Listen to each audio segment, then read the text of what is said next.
ಪುನೀತ ನಮನ ಕಾರ್ಯಕ್ರಮವನ್ನು ನಿರೂಪಣೆ ಮಾಡ್ತಿರೋವಂಥವ್ರು ಖ್ಯಾತ ನಿರೂಪಕಿ ಅಪರ್ಣಾ ಮೇಡಮ್. ಅವರೀಗ ನಮ್ಮ ಜೊತೆಯಲ್ಲಿದ್ದಾರೆ, ಬನ್ನಿ ಮಾತಾಡೋಣ ಮೇಡಮ್. ಈ ಹಿಂದೆ ಹಲವಾರು ಸಾವಿರಾರು ಕಾರ್ಯಕ್ರಮಗಳನ್ನ ನಿರೂಪಣೆ ಮಾಡಿದ್ದೀರಿ, ಬಟ್ ಇವತ್ತು ಭಾವನಾತ್ಮಕವಾಗಿ ತುಂಬ ಹೃದಯಕ್ಕೆ ಹತ್ತಿರವಾದಂಥ ಕಾರ್ಯಕ್ರಮ ಗೊತ್ತು, ಅಪ್ಪು ಸರ್ ನಮ್ಮ ಜೊತೆಯಲ್ಲಿ ಇಲ್ಲ ಅನ್ನೋದು. ಸೊ ನೀವು ಯಾವ ಒಂದು ಫೀಲಲ್ಲಿದ್ದೀರಾ, ಏನೆಲ್ಲ ಎಮೋಷನ್ಸ್? ಅವ್ರಿಗೆ ಬೆಟ್ಟದ ಹೂ ಚಿತ್ರಕ್ಕೆ ರಾಷ್ಟ್ರ ಪ್ರಶಸ್ತಿ ಬಂದಂಥ ಸಂದರ್ಭದಲ್ಲಿ ಆಗಷ್ಟೇ ನಾನು ದೂರದರ್ಶನದ ಚಟುವಟಿಕೆಗಳನ್ನ ಆರಂಭಿಸಿದ್ದೆ.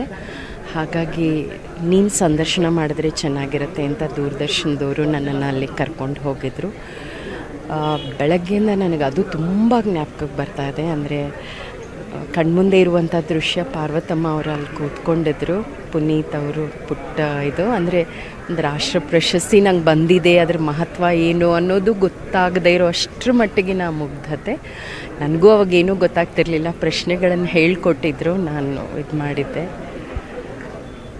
ಅದು ಮಾತ್ರ ನಿಜ ಆಗಿ ಇವೆಲ್ಲವೂ ಸುಳ್ಳಾಗೋದಾದರೆ ಎಷ್ಟು ಚೆನ್ನಾಗಿರುತ್ತೆ ಅಂತ ಅನಿಸುತ್ತೆ.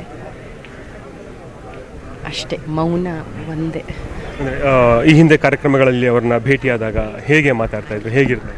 ನನಗೆ ಒಂದು ತುಂಬ ಇಷ್ಟ ಆಗುವಂಥದ್ದು ಅಂದರೆ, ಈಗ ನನ್ನಲ್ಲಿ ಒಂದು ಪುಟ್ಟ ಹಿಂಜರಿಕೆ ಇದೆ. ಅವ್ರು ಏನೋ ಬ್ಯುಸಿ ಇರ್ತಾರೆ, ಅವರಲ್ಲಿ ಅಷ್ಟು ಅಭಿಮಾನಿಗಳ ಮಧ್ಯೆ ಇರ್ತಾರೆ, ನಾವು ಹೋಗಿ ಮಾತಾಡ್ಸೋದು ಆ ಇಡೀ ಕುಟುಂಬದ ಎಲ್ಲರೂ ಹೆಂಗೆ, ಎಲ್ಲೇ ಎಷ್ಟೇ ದೂರ ನಮಸ್ಕಾರ ಹೇಗಿದ್ದೀರಾ ಅಂತ, ಅದು ಅವರ ದೊಡ್ಡತನ. ಇಷ್ಟೇ ನಾನು ಹೇಳೋಕ್ಕೆ.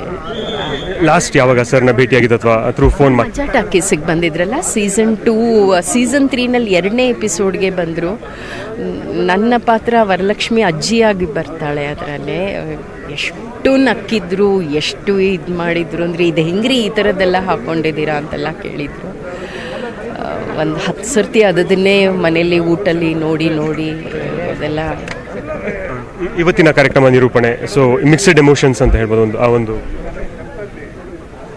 ಈ ಥರದ್ದೊಂದು ಕಾರ್ಯಕ್ರಮ ನಿರೂಪಣೆ ಅಂತ ಸಂದರ್ಭ ನಿನ್ನೆ ನಾಗೇಂದ್ರ ಪ್ರಸಾದ್ ಅವ್ರು ಅಂದರೆ ಫೋನಲ್ಲಿ ಏನು ಎತ್ತ ಅಂತ ರೂಪುರೇಷೆ ಮಾತಾಡ್ಕೊಂಡ್ವಿ. ಆವಾಗ ಪ್ರಥಮವಾಗಿ ಅವ್ರು ಹೇಳಿದ್ದು, ಅಪರ್ಣಾ ಈ ಥರದ್ದೊಂದು ಕಾರ್ಯಕ್ರಮ ಮಾಡಬೇಕಾಗತ್ತೆ, ನಿಮಗೆ ನಿರೂಪಣೆಗೆ ಅಂತ ನಾನು ನಿಮ್ಗೆ ವಿಷಯಗಳು ಹೇಳಬೇಕಾಗತ್ತೆ, ನೀವು ಅದಕ್ಕೆ ಸ್ಪಂದಿಸಬೇಕಾಗತ್ತೆ ಅನ್ನೋದೇ ಕಲ್ಪನೆ ಇರಲಿಲ್ಲ.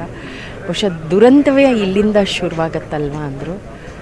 ಒಂದು ಮಾತು ಹೇಳ್ತೀನಿ, ಒಂದು ಪದ ಏನೂ ನಾನು ತಯಾರಿ ಮಾಡ್ಕೊಂಡು ಬಂದಿಲ್ಲ, ಅವ್ರು ಮಾತಾಡಿಸ್ತಾರೆ ವೇದಿಕೆಯಲ್ಲಿ ಅನ್ನೋದೇ ನನ್ನ ನಂಬಿಕೆ. ಖಂಡಿತ ಇದು ಅವ್ರ ಮಾತಾಗತ್ತೆ, ಯಾಕೆಂದರೆ ಅವರು ಎಲ್ಲರ ಮುಖೇನ ಅಲ್ಲಿರ್ತಾರೆ ಅಂತ. ಈ ಸಂದರ್ಭದಲ್ಲಿ ನಾವು ಈ ರೀತಿ ಮಾತಾಡಿದ್ದು ನಮಗೂ ತಪ್ಪು ಅಂತ ಅನಿಸ್ತಾ ಇದೆ, but thank you and sorry. ಇವಿಷ್ಟು ಅಪರ್ಣಾ ಮೇಡಮ್ ಮಾತು. ಬೆಟ್ಟದ ಹೂ ಸಿನಿಮಾಯಿಂದ ಹಿಡಿದು ಇತ್ತೀಚೆಗೆ ಮಜಾ ಟಾಕೀಸಲ್ಲಿ ಅವ್ರನ್ನ ಭೇಟಿಯಾದ ಕ್ಷಣಗಳನ್ನು ಸಹ ಅವ್ರನ್ನ ನೆನಪಿಸ್ಕೊಂಡ್ರು.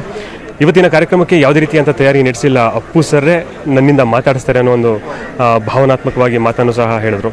ಕ್ಯಾಮ್ರಾ ಪರ್ಸನ್ ಶಿವಪ್ಪ ಜೊತೆ ಹರ್ಷವರ್ಧನ್, ನ್ಯೂಸ್ 18 ಕನ್ನಡ, ಬೆಂಗಳೂರು.